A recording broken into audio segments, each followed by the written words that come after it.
우리 함께 시간 하나님 말씀 보겠습니다. 우리 함께 읽겠습니다. 시작. 무리를 보시고 불쌍히 여기시니 이는 그들이 목자 없는 양과 같이 고생하며 기진함이라. 자, 우리가 이제 예수님에 대해서 배우고 있는데요. 그 기독교 역사를 보면 초기에 한 300년, 400년 그때 교회에서 활발하게 의논했던 것이 예수님은 누구신가에 대한 부분이었습니다. 예수님이 하나님이신가? 예수님이 인간인가? 이러한 논의들을 하면서 지금 우리가 믿고 있는 이런 예수님에 대한 또 하나님에 대한 삼위일체에 대한 이런 부분들이 이렇게 정립이 됐어요. 그래서 지금 우리가 배우는 이와 같은 말씀들은 실은 신학적이기도 하고 또 우리의 신앙의 어떤 기틀을 잘 안전하게 놓는 굉장히 중요한 부분입니다. 이게 제대로 정립되지 않으면 헷갈립니다. 그러니까 진리가 제대로 세워져 있지 않으면 신앙이 정상적으로 자라날 수 없고 또 이단에게 취약합니다. 이상한 말 하면 막 휙휙 넘어가요. 근데 이게 제대로 정립이 되지 않아서 그래요.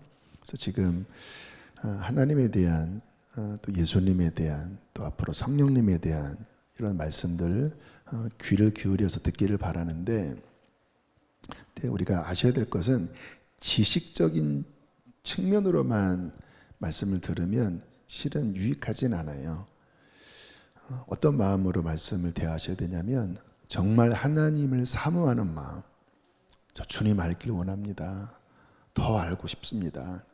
그리고 주님 닮기 원하는 마음, 주님의 오늘 특별히 한 성품을 다룰 텐데요. 주님 닮기를 원하는 마음으로 말씀을 듣는다면 이 하나님의 성품이 우리 안에도 부어지게 될 것입니다. 자, 오늘 예수님, 특별히 예수님, 이 예수님에 대한 말씀을 나눌 때 우리가 성부와 성자의 관계 안에서 지난주에도 말씀을 드렸죠. 예수님은 하나님에 대한 완전한 계시이다. 히브리서 1장 3절 함께 읽겠습니다. 시작.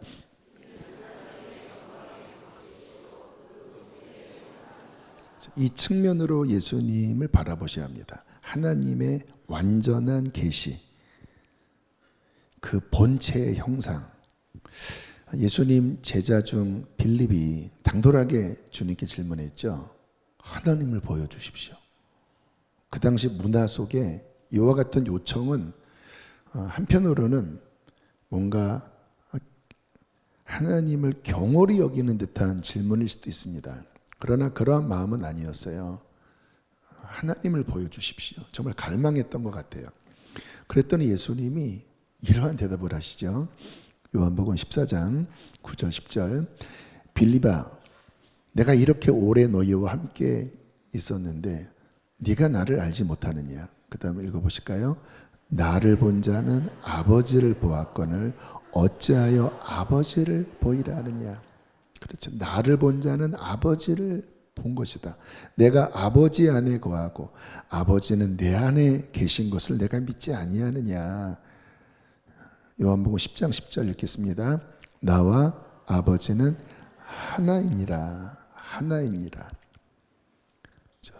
예수님 안에 아버지가 계시고 아버지 안에 아들이 거하고, 그래서 예수님을 볼 때 하나님을 보게 되는 것이다.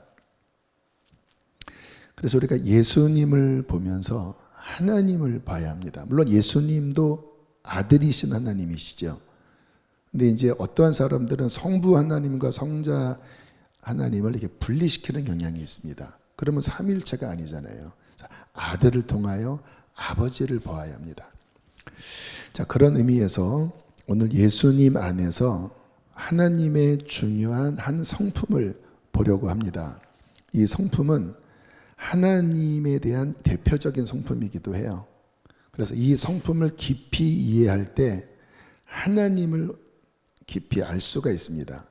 또한 이 성품은 우리의 구원과도 밀접하게 관련되어 있고 우리의 신앙생활에 받는 은혜와도 밀접하게 관련되어 있습니다.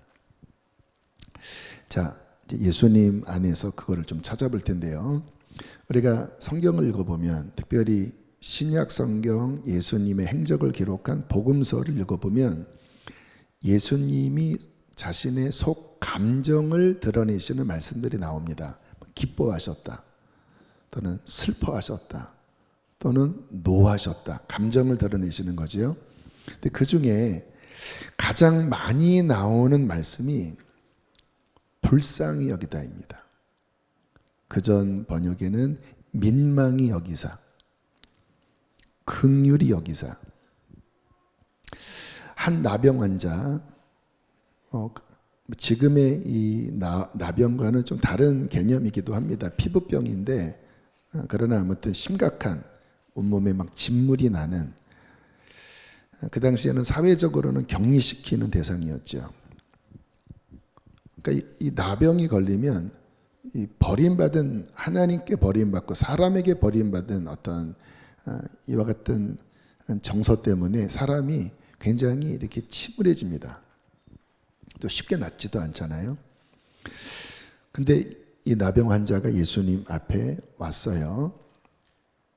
그리고 무릎을 꿇습니다. 실은 이제 돌맞이를 각오하고 나온 거예요. 그리고는 주님께 요청합니다. 원하시면 나를 고칠 수 있습니다. 한번 장면을 보세요. 와서는 안 되는 인물입니다. 그리고 완전히 무너진 인물입니다. 근데 죽을 각오하고 예수님께 왔어요. 그리고 무릎을 꿇었습니다.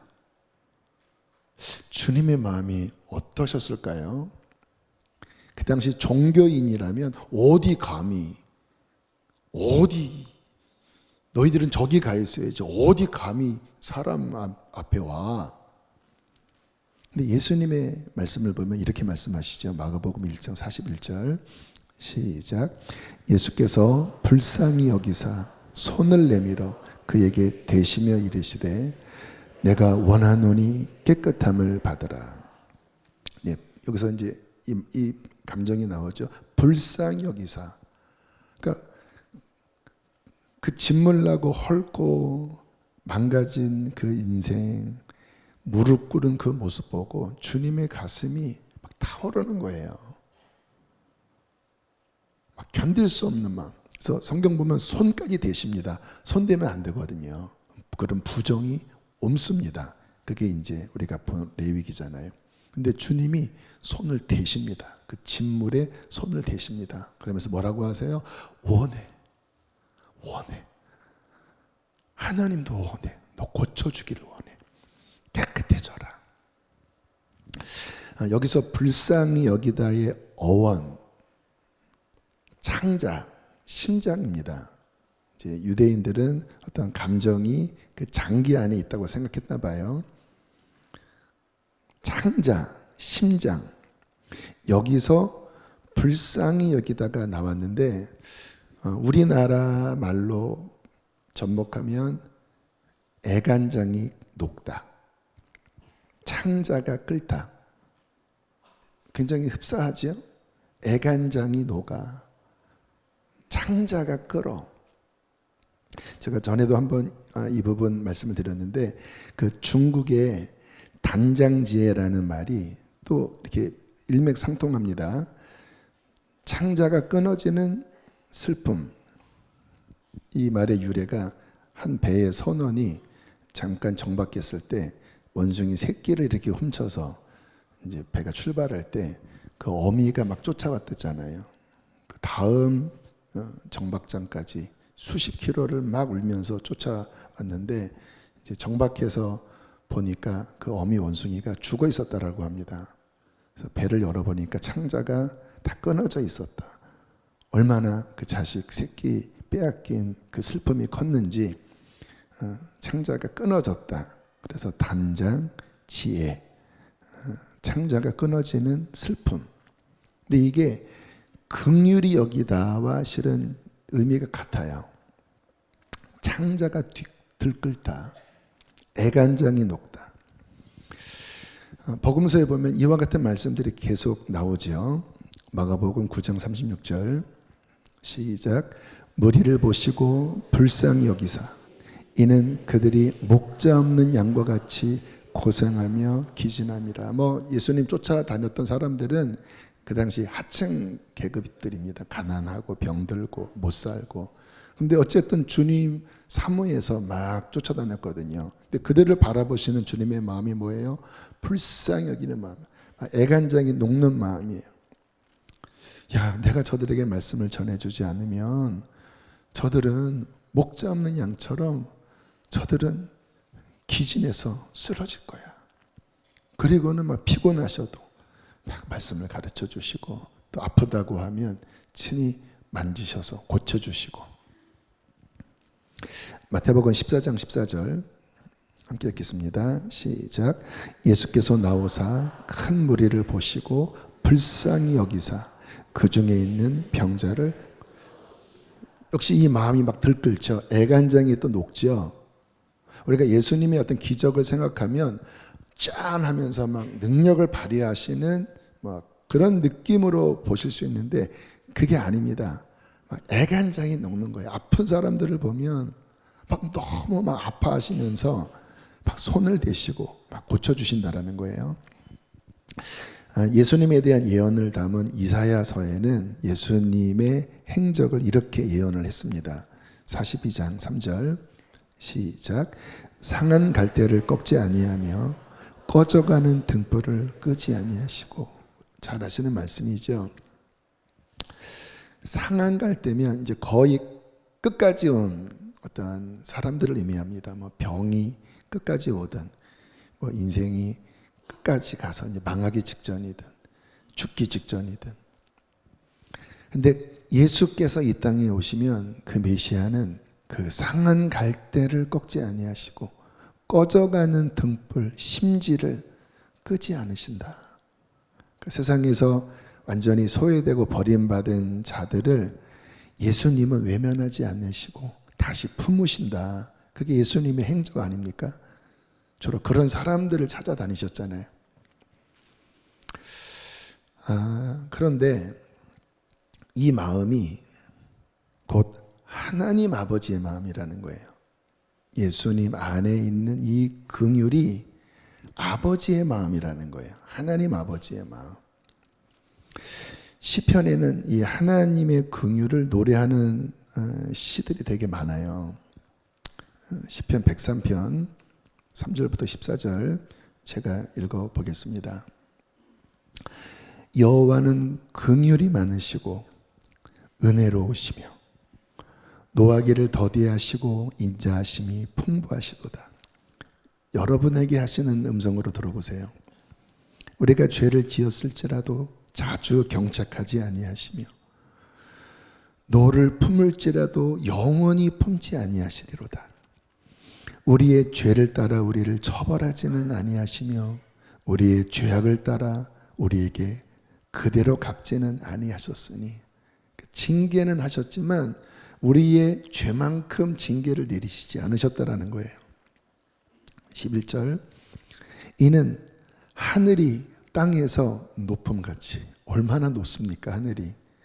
그를 경외하는 자에게 그의 인자하심이 크심이로다. 동이 서에서 먼 것 같이 우리의 죄과를 우리에게서 멀리 옮기셨으며. 그 다음 13절 읽어보실까요? 아버지가 자식을 긍휼히 여김같이 아버지께서는 긍휼히 여기시나니 이는 그가 우리의 체질을 아시며 우리가 단지 먼지뿐임을 기억하심이로다. 부모님 이 마음 아시지 않습니까? 자녀가 잘못된 길로 가면 혼을 내기도 하잖아요. 근데 마음이 아픕니다. 우리의 체질을 아시며 어떻게 얘가 태어났고 어떻게 자라났고 어떠한 사연이 있었는지를 부모님은 너무나 잘 이해하기 때문에 혼을 내면서도 마음이 찢어지는 마음이 드는 거죠. 근데 아버지가 자식을 긍휼히 여김같이 하나님이 혼을 내시지만 채찍질을 하시지만 한없이 불쌍히 여기시면서 우리의 체질을 이해하시고 우리가 어떠한 존재인지를 기억하신다고 말씀을 하시는 거예요.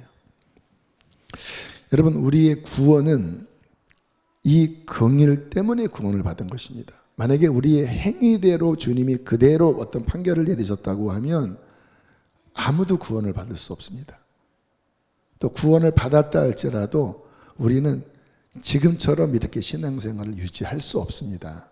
아시잖아요, 우리가 어떠한 자들인지. 예수님이 이 땅에 왜 오셨을까요? 아버지의 말씀에 순종하려고 오셨지만, 그러나 주님 안에 이 긍휼 때문에 내려오신 거예요. 지금 우리들이 이렇게 막 헤매고 누군가 이 죄값을 치르지 않으면 다 지옥에 떨어지는데, 주님의 마음이 어떻겠습니까? 애간장이 녹는 거예요. 애간장. 창자가 막 들끓듯 하는 거예요. 성경을 읽어보시면 하나님의 두 성품이 함께 나옵니다. 한 성품은 거룩, 공의. 이 거룩과 공의는 죄를 심판하는 형태로 나옵니다. 그런데 절묘하게 그 속에서 끊임없이 함께 일어나는 하나님의 성품이 긍휼입니다. 그러니까 하나님이 괴로우신 거예요.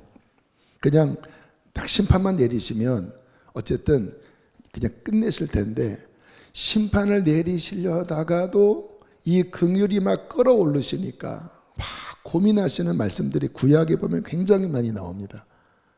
우리가 성경을, 이 하나님의 정서를 이해하면서 보시는 게 되게 중요합니다. 하나님이 얼마나 괴로워하시는지, 얼마나 아파하시는지, 이것을 본 사람이 성경의 노아입니다. 그 당시 세상의 죄악이 가득하고 이제 더 이상 이 세상을 놓아둘 수 없는 말기까지 갔을 때 하나님은 세상을 심판하기로 정하시고 이제 노아를 부르십니다. 그때의 장면을 창세기 6장 5절로 8절에 이렇게 나와 있습니다. 제가 읽을게요. 여호와께서 사람의 죄악이 세상에 가득함과 그의 마음으로 생각하는 모든 계획이 항상 악할 뿐임을 보시고 땅 위에 사람 지으셨음을 한탄하사 마음에 근심하시고 이르시되 내가 창조한 사람을 내가 지면에서 쓸어버리되 사람으로부터 가축과 기는 것과 공중의 새까지 그리하리니 이는 내가 그것들을 지었음을 한탄함이라 하시니라. 8절 읽어보실까요? 근데 이게 원어적인 해석을 잘 한 게 킹 제임스 버전인데 이렇게 해석되어 있습니다. 그러나 노아는 주님의 눈 안에서 은혜를 발견했다. 이게 원어적 해석입니다.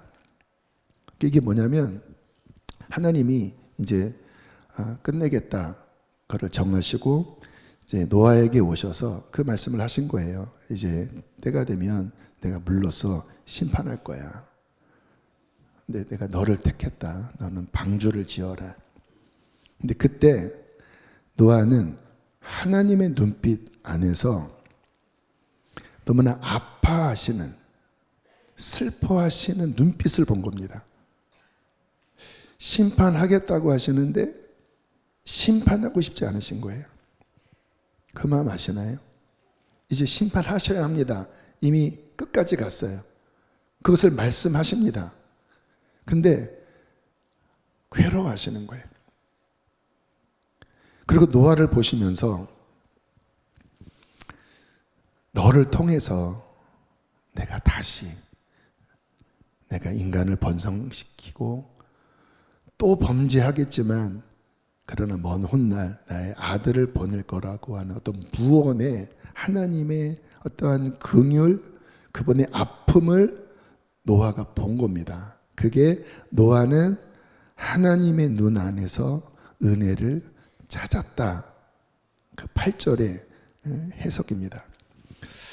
여러분, 이것을 보고 이제 노아가 방주를 지었는데 어떤 마음이었을 것 같아요?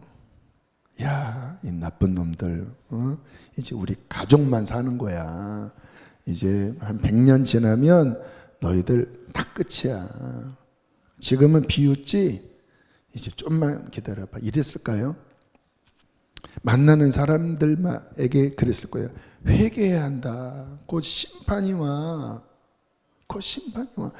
하나님은 너희를 살리기를 원하시는 거지 하늘은 심판하기 원치 않으시는 걸 내가 봤어. 회개해. 또 내가 크게 이렇게 만들었으니까 그럼 내가 태워줄 거야. 그러나 사람들은 강팍해져서 막 비웃고 조롱했겠죠. 어떻게 했을까요? 흔들릴 수도 있지 않습니까? 무슨 이 어마어마한 배를 치라고 하시니. 근데 하나님의 눈빛을 본 노아는 나라도 그분 실망시켜드리지 말자 하는 마음으로 세 아들과 함께 그 배를 지었을 것입니다. 뭐를 본 거죠? 하나님 눈 안에 있는 그분의 긍휼을 본 겁니다. 심판하시면서도 그분이 보이신 긍휼. 구약 요나서를 통해서도 역시 이 마음이 보여지는데요. 역시 또 하나님이 이제 니느웨를 심판하시겠다고 말씀하십니다. 그러니까 하나님의 어떤 기준이 있는 것 같아요. 어떤 부분을 넘어서면 이제 주님은 이제 심판이 그의 공의와 거룩이 작동되십니다. 그러나 하나님은 기회를 주시잖아요. 그래서 요나에게 물론 니느웨가 요나의 나라는 아닌데 아수르지요.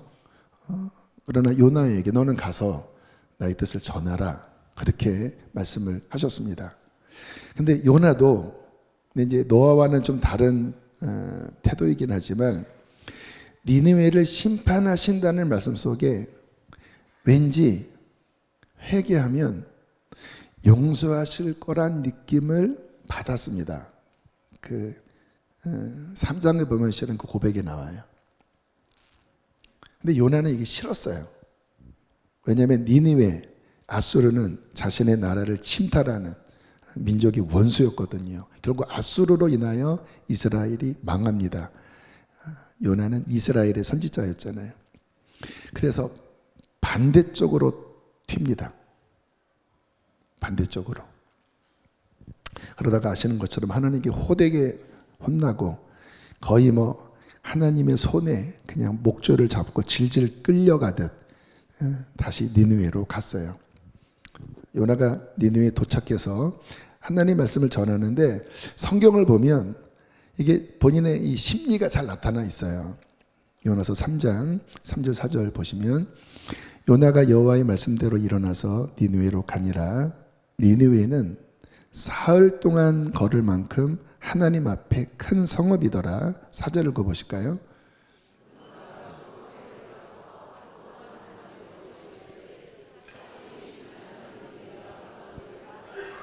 자, 사흘 동안 걸을 크기의 성읍에 하루 동안 외쳤다고 하면 어떻게 외친 거죠? 대충 외친 겁니다. 그것도 아주 심플하게 40일이 지나면 무너져 하는 식으로. 그러니까 빨리빨리 걸으니까 사람들은 무슨 말인지 못 알아들 정도로 일부러 그거를 노렸을 수도 있습니다. 괜히 이거 잘못 얘기했다가 얘네들 회개하면 안 돼. 그러니까 40일이 지나면 무너져라 이런 식으로 다녔던 것 같아요. 근데 이게 웬일입니까? 사람들이 갑자기 회개하기 시작했습니다. 왕까지 죄를 뒤집어 쓰고 회개했다고 나와요. 요나서 3장 10절 함께 읽겠습니다. 시작. 하나님이 그들이 행한 것 곧 그 악한 길에서 돌이켜 떠난 것을 보시고 하나님이 뜻을 돌이키사 그들에게 내리라고 말씀하신 재앙을 내리지 아니하시니라. 요나가 바라지 않은 상황이 온 겁니다. 그럴 줄 알았던 거예요. 요나는. 여러분들 망했어야 되는데 이래서 내가 안 오려고 한 건데 그리고는 하나님께 막 대들기 시작합니다. 성경 보면 내가 이래서 안 오려고 한 거 아닙니까? 하나님 긍휼이 많으셔서 조금만 회개하면 다 용서하시잖아요. 차라리 나를 죽이십시오. 이거를 이제 우리 남성들의 말로 겁대가리를 상실했다라고 할 수 있어요.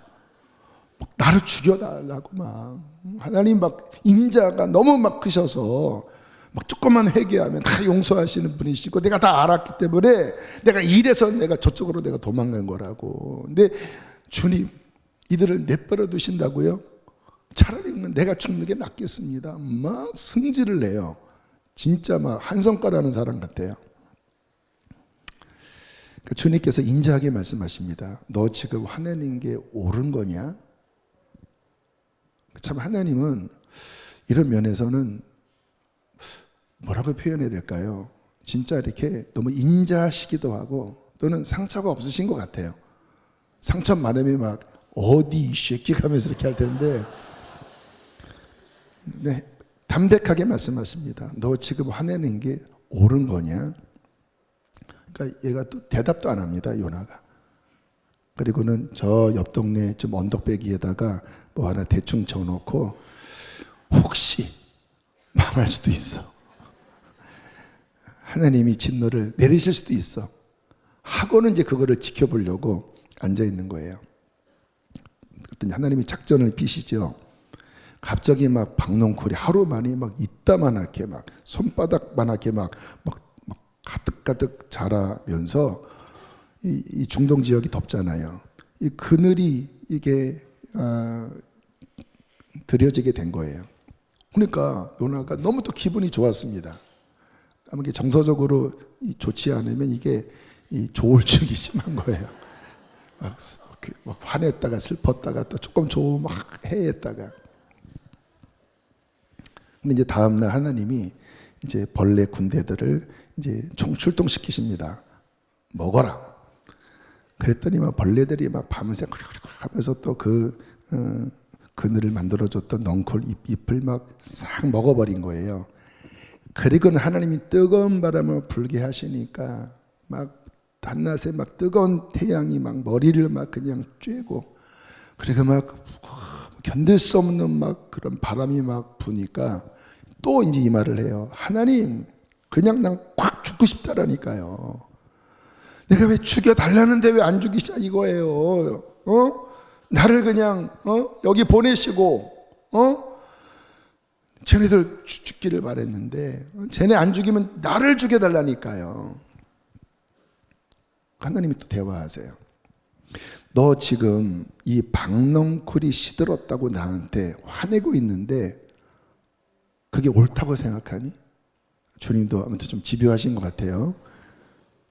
옳다고 생각하니? 그러니까 이번에는요 진짜 그냥 뭐 볼장 안 볼장 다 털어놓고 얘기하는 거. 옳아요. 그러면서 죽어도 옳아요 그럽니다. 이게 다 그대로 표현하는 거예요. 내가 죽을지라도 옳습니다. 그때 하나님께서 이렇게 말씀을 하십니다. 요나서 4장 10절 11절 시작. 여호와께서 이르시되 내가 수고도 아니하였고 재배도 아니하였고 하룻밤에 났다가 하룻밤에 말라버린 이 박넝쿨을 아꼈거든. 하물며 이 큰 성읍 니느웨에는 좌우를 분별하지 못하는 12만 명이요 가축도 많이 있나니 내가 어찌 아끼지 아니하겠느냐 하시니라. 뭐예요? 나는 긍휼의 하나님이다. 요나가 이 하나님의 마음을 알았을 때 어떻게 했을까요? 어땠을까? 바로 직전까지 그 잎사귀가 사라졌다고, 잎사귀가 말라버렸다고 막 대들었던, 너무 부끄러웠을 것 같아요. 그래서 그냥 입을 다물어 버립니다. 여러분, 우리의 신앙도 결국 제가 아까 지식적으로 하나님을 알려고는 하지 맙시다라고 했잖아요. 그러니까 진짜 하나님을 아는 것은 뭐냐면 하나님의 마음을 내 마음으로 아는 것입니다. 그분 안에 있는 그분의 그 아픔이 무엇인지, 그분의 그 슬픔이 무엇인지, 이 하나님의 마음을 알 때, 그때 하나님을 제대로 알게 돼요. 실은 그때 진정한 회개가 일어나고 또한 변화가 일어나지요. 여러분, 우리 자신을 한번 생각을 해보면 우리가 어떻게 사는지를 아시잖아요.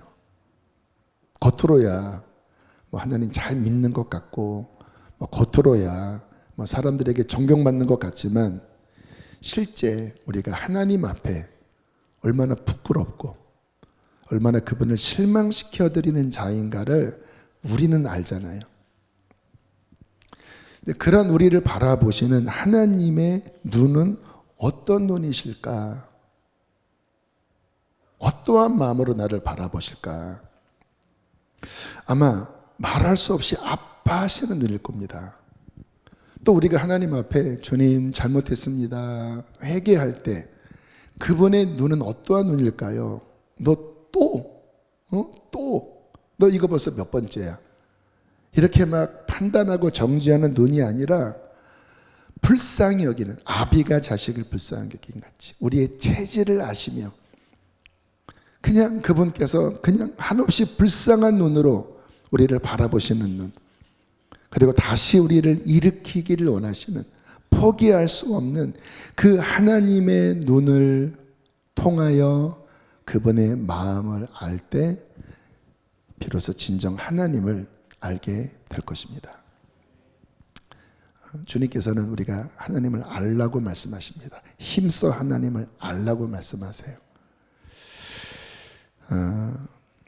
또 한번 성경을 좀 살펴보면요, 요한복음 맨 끝을 보면 우리가 잘 아시는 것처럼 실패한 베드로와 예수님이 만나는 장면이 나옵니다. 오늘 설교 후의 찬양은 그 베드로의 고백 찬양을 할 텐데요, 실패한 베드로와 예수님이 만나는 장면. 이제 이 베드로는 어쨌든 초대교회의 반석과 같은 어떤 리더로서 쓰임 받아야 되는데 안타깝게 실패를 해버렸어요. 베드로는 예수님께 가장 총애받던 자타가 공인하는 수제자였고, 실은 본인도 자부심이 있었습니다. 나는 누구보다 주님 사랑하고, 나는 누구보다 앞장설 수 있고, 나는 주님을 위해 죽을 수도 있고, 자타가 공인하는 스스로 어떠한 신앙적 자부심이라고 해야 될까요? 교만이라고 해야 될까요? 열심히 있는 사람들은 영적 교만이 있잖아요. 뭐 그런 상황이었는데 어떻게 하다가 예수님을 3번 부인해 버렸습니다. 그것도 저주까지 한 거예요. 예수님이 부활하신 후에 도무지 예수님 앞에 고개를 들 수가 없는 겁니다. 아마 본인도 본인이 용서가 안 됐을 것 같아요. 고개 푹 숙이고, 아유, 나는 이제 끝났어. 난 글렀어. 그러한 낭망에 있는 베드로를 예수님은 갈릴리 호숫가에서 새벽에 숯불을 펴놓고 마치 본인이 예수님 부인했을 때와 비슷한 장면을 연출하시면서 베드로를 부르셨습니다. 베드로가 어떤 마음이었을까요? 뜨끔했지 않겠습니까? 너 이런 상황에서 어떻게 했어? 혹시 주님이 혼내시려나? 뜨끔했을 것 같아요. 예수님께서 떡을 구워서 주시고 또 생선도 구워서 이렇게 주시면서 물어보십니다. 시몬아, 너 나 사랑하니? 아마 이런 의미였던 것 같아요. 나는 네가 실패했어도 네가 여전히 나를 사랑하고 있는 걸 알아. 실제 그랬거든요. 겉으로야만 그랬지만 깊은 마음은 여전히 주님을 사랑하고 있었거든요. 근데 주님은 언제나 우리의 깊은 마음을 건드시잖아요. 너 나를 부인했어. 그래서 내 앞에 고개도 지금 못 들고 있는데 나는 그래도 알아. 네 깊은 마음이 나를 사랑하고 있다는 걸 알아. 또 물어보시죠. 너 나 사랑하니? 어떤 의미였을까요? 너는 실패했어도 여전히 나를 따르고 싶고 여전히 나의 일꾼이 되고 싶은 그 마음이 있는 걸 내가 알아. 내 양을 맡길게. 마지막, 너는 나를 사랑하니? 라는 질문에 베드로가 근심했다라는 말씀이 나오죠. 왜냐하면 베드로의 신앙의 수준에서는 충분히 주님의 영적 깊이를 이해할 수 없으니까. 근데 주님께서 세 번째 너는 나를 사랑하느냐 물어보시고는 이런 의미심장한 말씀을 하십니다. 그 말씀을 제가 풀어서 설명할게요. 너에게 한 가지 알려줄 게 있어. 너 그때 무서워서 나를 부인했었지. 나를 위해 죽는다고 했지만 무서워서 부인했지. 근데 내가 말해줄까? 너는 나중에 멋지게 나를 위해 죽을 거야. 그 말씀을 하십니다.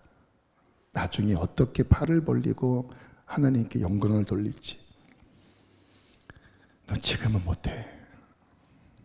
근데 나중에는 네가 고백했던 대로 나를 위해서 영광스럽게 네 인생의 마지막을 내게 산제물로 바치게 될 거야. 그러니까 어깨 펴고 힘내고 그리고 예전처럼 나를 따라와. Keep going. 계속하자. 여러분, 이 예수님과의 대화, 대화는 짧지만 그 이면에 많은 어떠한 교감이 오고 갔을 텐데, 그때 베드로는 주님의 눈에서 무엇을 봤을까요? 막 비난하고 정죄하는 눈빛이 아니라 자신을 향한 긍휼, 사랑, 그리고 기대하는 기대. 물론 사람을 기대할 수는 없습니다. 그러나 사랑은 기대하는 거죠. 그리고는 베드로가 낙심해서 회복되었습니다. 그리고 우리가 아는 것처럼 초대교회의 멋진 반석이 되고요. 사도행전 3장, 4장, 5장에 보면 대제사장들에게 끌려갔을 때 멋지게 우리는 주님을 부인할 수 없다. 우리는 하나님 앞에서 우리가 보고 들은 것을 우리는 부인할 수 없다. 당당하게 그 3번에 걸쳐서 본인이 실패했던 것이 이렇게 다시 뒤집어져서 회복되는 기사들이 나오고, 그리고 맨 끝에 베드로 인생의 맨 끝에 십자가형을 받았을 때 나는 감히 주님처럼 똑바로 달려 죽을 수가 없다. 거꾸로 매달려 다오. 그래서 그렇게 거꾸로 매달려 죽음으로써 하나님께 영광을 돌립니다. 무엇이 힘이었을까요? 주님의 눈 안에서 비춰진 하나님의 마음을 보는 것이었습니다. 여러분, 신앙이 바로 이 부분이 되게 핵심적인 부분입니다. 하나님의 눈을 보는 것, 하나님 안에 담긴 그분의 긍휼을 보는 것. 저는 그때 구원을 받아요. 저도 주님 만났을 때 생각해 보면 그거를 본 것 같아요.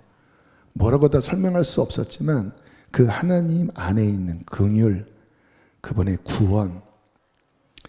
여러분, 구원뿐만 아니라 우리가 은혜 받을 때 있잖아요. 하나님의 은혜 받을 때. 근데 이 은혜 받을 때도 실은 그 핵심 키는요, 하나님의 긍휼입니다. 긍휼이 작동될 때 하나님의 은혜가 임해요. 구원도 하나님의 긍휼이 작동되고 그 긍휼을 알게 될 때 구원을 받고, 우리의 삶에 막 기도할 때 막 은혜를 받고 예배할 때 은혜를 받고 삶에서 하나님의 응답을 받는 그 키는요, 하나님의 긍휼이 움직일 때 은혜를 받습니다. 그래서 우리가 신앙생활을 하면서 하나님과의 관계 안에서 어떻게 내가 하나님의 이 긍휼을 알까? 뿐만 아니라 어떻게 하나님의 긍휼이 움직이게 할까를 잘 아는 것은 우리의 신앙생활에 굉장히 중요한 요인입니다. 마지막으로 2가지를 살펴보려고 합니다. 언제 하나님의 긍휼이 움직일까요? 첫 번째는 내가 하나님 긍휼이 필요한 자임을 절감하고 하나님께 긍휼을 완고할 때입니다. 이 예수님 만난 사람들을 보면 다 주님께 와서 나를 불쌍히 여겨 주십시오. 보면 진물나고 또 사람들은 막 죄인이라고 손가락질하고 다 망했을지라도 주님께 와서 불쌍히 여겨 주십시오. 다윗의 자손이여 나를 불쌍히 여겨 주십시오. 그럼 주님이 뭐라고 하세요? 내가 너를 불쌍히 여기노라. 민망히 여기서 애간장이 녹으면서 다 버렸는데, 다 포기했는데 그 상한 상태에서, 꺼져가는 상태에서 주님께 왔을 때 주님은 그 상한 갈대를 꺾지 않고 꺼져가는 심지를 끄지 않고 주님이 다시 살리셨어요. 무엇 때문에? 긍휼이 움직였기 때문에. 민망히 여기사 애간장이 들끓으사, 그리고 그 창조주와 구원자 되신 하나님의 아들이 그 상한 갈대를 다시 붙이시고 꺼져가는 심지를 다시 이렇게 세우시면서 회복하십니다. 근데 여기에 핵심은 뭐예요? 그들이 교만하지 않고, 그들이 완고하지 않고 자신이 긍휼이 필요한 자임을 절감하고 긍휼을 구했다라는 것입니다. 시편 86편 5절 7절 함께 읽겠습니다. 시작.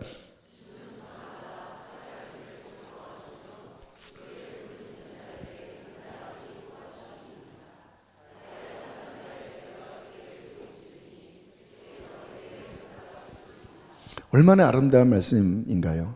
주님은 선하사 사죄하기를 어떻게 하신다고요? 즐거워하셔요. 근데 어떠한 자에게? 부르짖는 자에게, 긍휼을 부르짖는 자에게 인자하심이 후하심이로다. 또 우리가 환난을 당할 때 주여 나를 불쌍히 여겨주십시오. 주밖에 나의 도움이 없나이다. 그렇게 부르짖을 때 주님이 응답하시고 그의 긍휼을 베푸신다라는 거예요. 다윗이나 하나님의 사람들을 보면 한결같이 이러한 스탠스를 취합니다. 하나님이 필요합니다. 나를 불쌍히 여겨주십시오. 여러분, 우리는 매 순간 얼마나 많은 문제들을 겪으며 삽니까? 안팎으로, 감정적으로도 그렇고 가정적으로도 그렇고 사업적으로도 그렇고, 그러니까 마음이 실은 상해 있고 허덕입니다. 이거는 뭐 잘 사는 사람 못 사는 사람 똑같은 것 같아요. 마음이 상해 있고 병들어 있어요. 수많은 문제들 속에 힘들어합니다. 여러분, 이때 누가 주님의 긍휼을 받는지 아십니까? 주님, 저는요 한순간도 주님의 은혜가 없다면, 주님의 불쌍히 여기심이 없다면 저는 살 수 없습니다. 주여 나를 불쌍히 여겨주십시오. 마치 숨을 쉬듯이 매 순간마다 불쌍히 여겨주십시오. 하나님, 저를 도와주십시오. 오늘도 저를 일으켜주시고 주님, 저의 상한 마음을 고쳐주시고 오늘도 이것을 감당할 힘을 주십시오. 그럴 때 하나님은 어떻게 하신다고요? 부르짖는 자에게 인자하심이 후하시리로다. 잘못할 때마다 완고한 마음이 아니라 주님, 잘못했습니다. 주님, 용서해 주십시오. 제가 또 죄를 저질렀습니다. 하나님, 은혜 아니면 살 수 없습니다. 그럴 때마다 사죄하기를 즐거워하시며 그의 인자하심이 후하심이로다. 이게 지혜입니다, 여러분. 저희 교회에서 기도해라, 부르짖어라, 이게 하나님의 긍휼이 작동되게 하는 원리예요. 근데 마음을 완고하게 자기의 힘으로 막 고집히면서, 그러면 하나님의 긍휼이 있지만 그에게 긍휼이 역사하지를 않아요. 그러면 은혜도 임하지 않고 계속 퍽퍽하게 살아가는 겁니다. 여기 그런 분들 있지 않나요? 은혜가 안 임해요. 왜 안 임합니까? 하나님의 긍휼을 움직이게 하지 않는 거예요. 너무나 완악하게, 너무나 강팍하게 그냥 내 힘으로만 살아가는 모습, 안타까운 모습이죠. 누가 지혜로운 자입니까? 연약해 보여도 하나님 앞에 엎드려서 나를 불쌍히 여겨주십시오. 하나님이 필요합니다. 그럼 하나님은 너무나 은혜가 크셔서 그냥 이게 막 타오르기 시작하는 겁니다. 내 새끼가 또 내 앞에 왔구나. 너 그거 힘드니? 그냥 와락 안아주시면서 괜찮아. 이게 뭐예요? 긍휼이 막 발현되는 거예요. 왜요? 주님은 부르짖는 자에게 인자하심이 후하심이로다. 두 번째, 예수님께서 팔복 가운데 말씀을 하셨습니다. 마태복음 5장 7절입니다. 함께 읽겠습니다. 시작.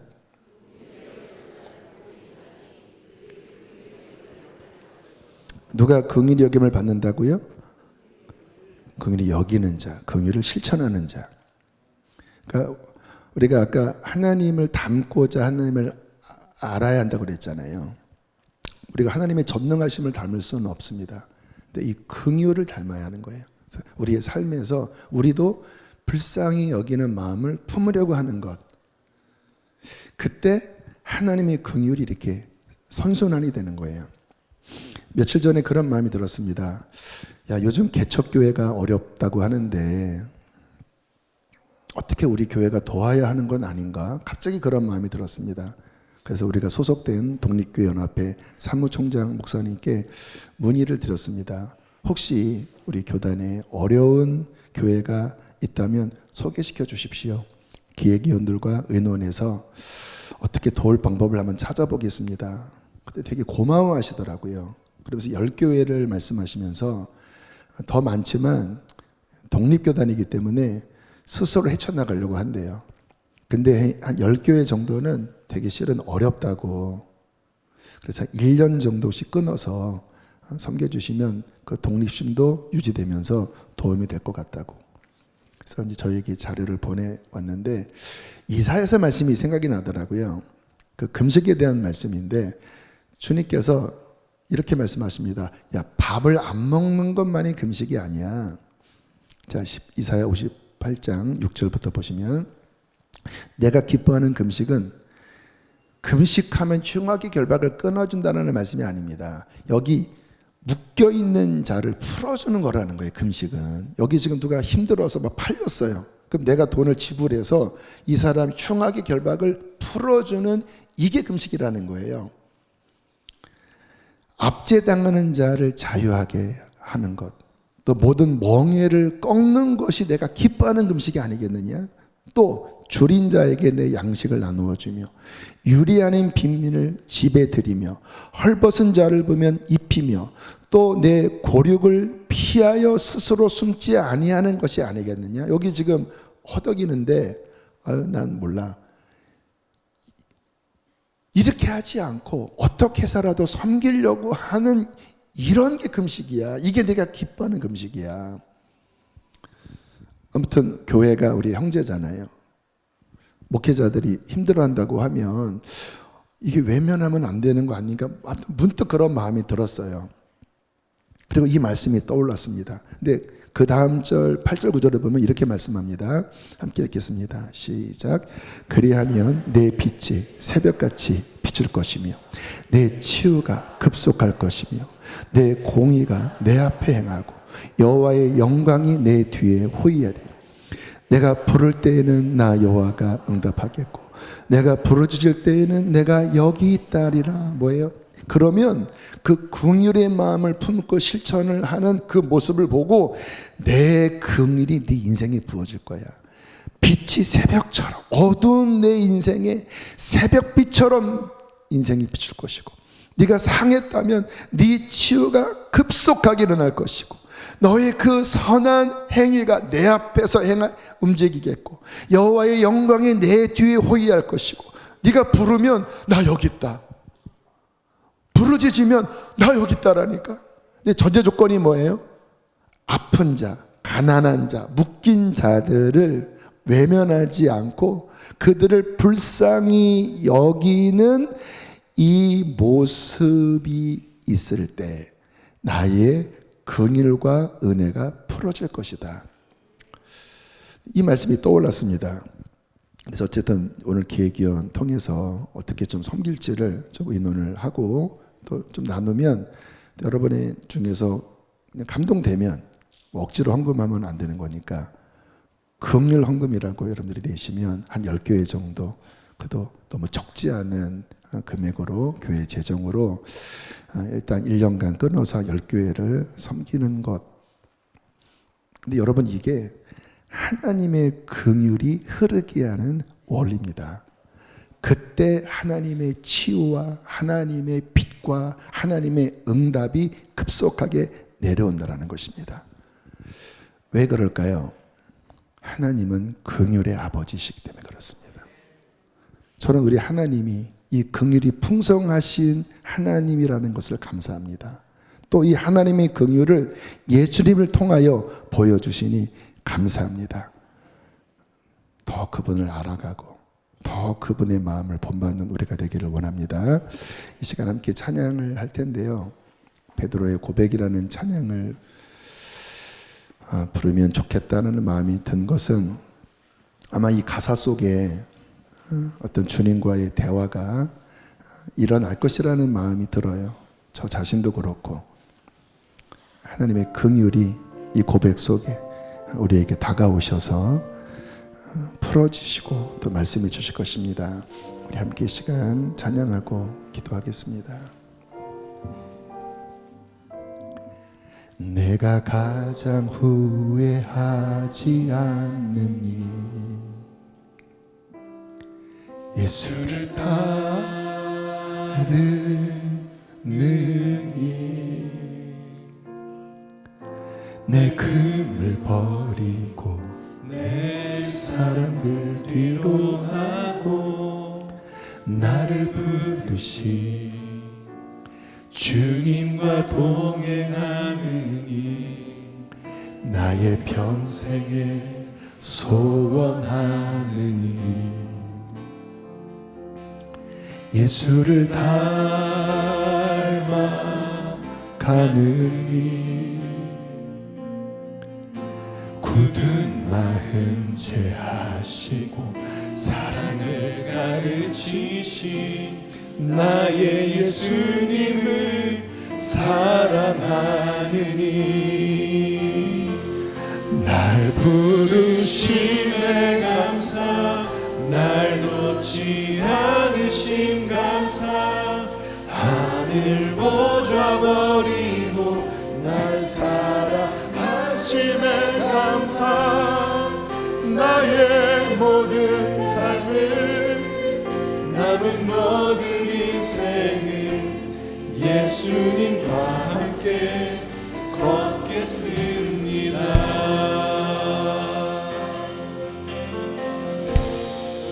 내가 가장 후회하지 않으니 예수를 따르는 일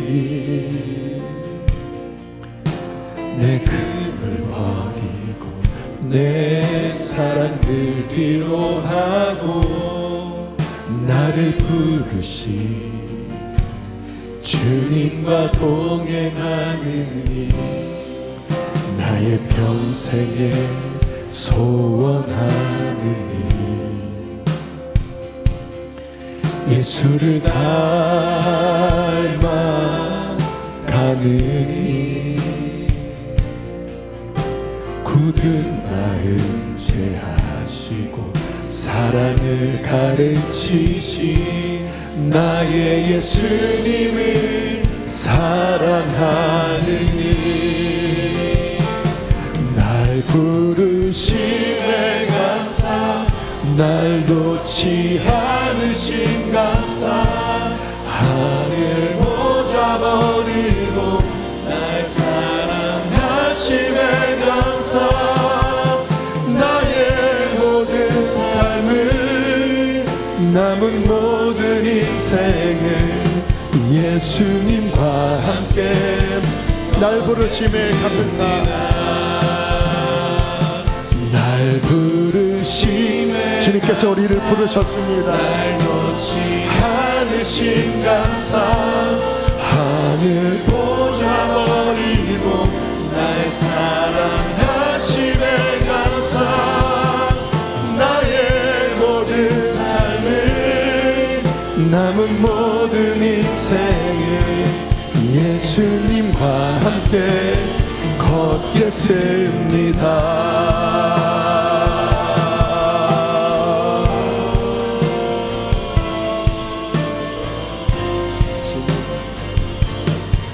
주와 함께 걷겠습니다.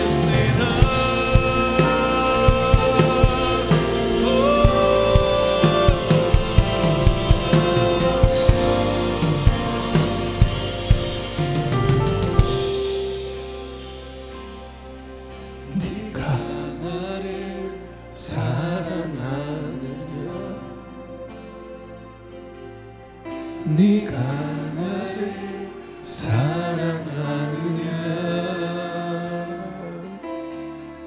네가 나를 사랑하느냐 내가 주를 내게 물어보시네 내가 주를 사랑합니다 내가 주를 사랑합니다 내가 주를 사랑합니다 내가 주를 사랑합니다 내 주를 내 사랑을 주가 하십니다 내 사랑을 주가 하십니다 날 부르심에 감사 날 놓지 우리 주님의 눈길을 바라보십시오 베드로를 바라보셨던 노아에게 다가오셨던 그 주님의 눈길을 바라보십시오 남은 모든 인생을 예수님 우리 시간 주님을 크게 두 번 부르시고 우리 성령님 안에서 함께 시간 기도하시겠습니다 주여 주여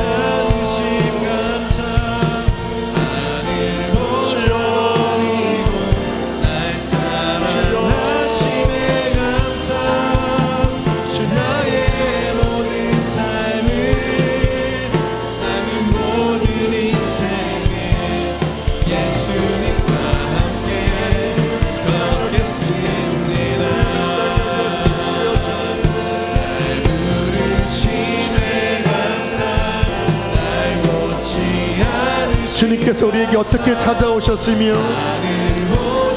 어떤 긍휼을 베푸셨는지를 기억하세요. 여전히 포기치 아니하시고 우리 인생에 그의 긍휼과 그의 은혜로 다가오시는 주님을 바라보십시오. 손을 내밀고 그분을 붙잡으세요.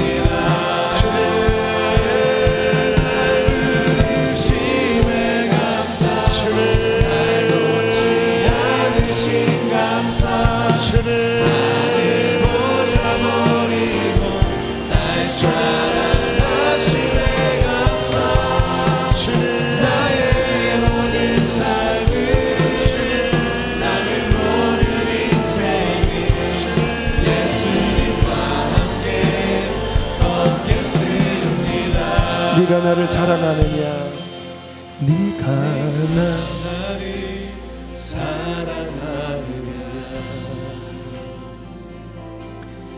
네가 나를 사랑하느냐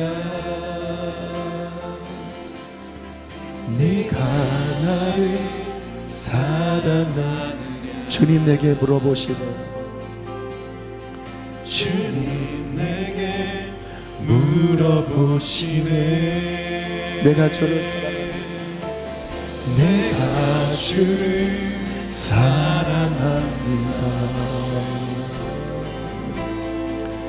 내가 주를 사랑합니다 내가 주를 내 사랑을 주가 하십니다 내 사랑을 주가 하십니다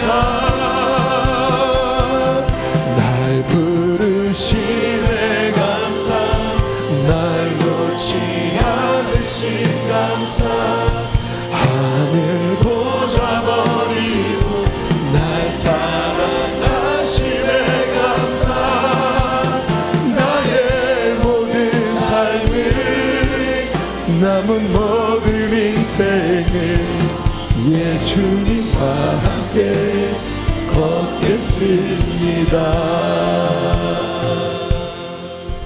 나의 모든 삶을 남은 모든 인생을 예수님과 함께 걷겠습니다. 하나님, 오늘 주님의 눈빛 안에 주님의 긍휼을 비추시니 감사합니다. 주님 앞에 엎드립니다. 주님, 우리도 주님의 긍휼이 절박하게 필요합니다.